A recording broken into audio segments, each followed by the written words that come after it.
નમસ્કાર વિદ્યાર્થી મિત્રો, સ્વાગત છે તમારું તમારી પોતાની યુટ્યુબ ચેનલ માય ક્લાસમાં। આજે આપણે ભણીશું ધોરણ 7 વિષય ગણિત અર્ચિત પોથીમાં પ્રકરણ 3માં આલેખ 8। જો આ દાખલો પહેલો છે, પ્રયત્ન કરવાનો છે તમારી રીતે, જે પાઠ્યપુસ્તક પાના નંબર 56 ઉપર આપેલ છે। જો વિદ્યાર્થી મિત્રો, 4 કંપની આપેલી છે, A, B, C અને D દ્વારા ઘડિયાળની કંપની છે। એમાં પાણી અવરોધક છે, તો તે ઘડિયાળ લીક થાય છે કે કેમ તેની તપાસ માટે કરવામાં આવેલ એક સર્વેક્ષણની માહિતી નીચે આપેલી છે, તો માહિતીનો દ્વિલંબ આલેખ રચો।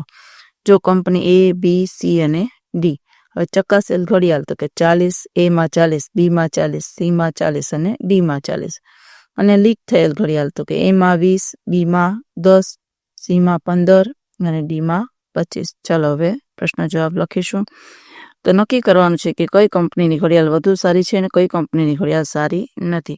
પ્રશ્ન પહેલો, કંપની બીની ઘડિયાળ સૌથી સારી છે અને કંપની ડીની ઘડિયાળ સૌથી સારી નથી।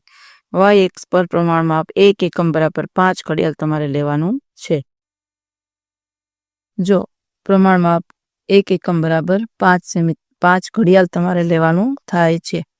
ચાલો વિદ્યાર્થી મિત્રો, હવે આલેખ દોરીશું। એક્સ અક્ષ અને વાય અક્ષ તમને દોરતા આવડે છે તો હાથે દોરો તમે। એક્સ અક્ષ અને વાય અક્ષ દોરેલું છે અને એની ઉપર આપણે આલેખ દોરવાના થાય છે। ચકાસેલી અને લીક થયેલી ઘડિયાળની માહિતી અહીંયા પ્રમાણમાપમાં લેવાની છે વાય અક્ષ પર, અને એક્સ અક્ષ પર કંપનીના નામ લખવાના છે। જો આ રીતે વિદ્યાર્થી મિત્રો તમે આલેખ દોરી શકો છો। ચાલો વિદ્યાર્થી મિત્રો, આજના વિડીયો લેક્ચરમાં આટલું છે। તમને આ વિડીયો ગમ્યો તો લાઈક કરશો, તમારા મિત્રો સાથે શેર કરશો અને મારી ચેનલને સબસ્ક્રાઈબ પણ કરશો। આવજો।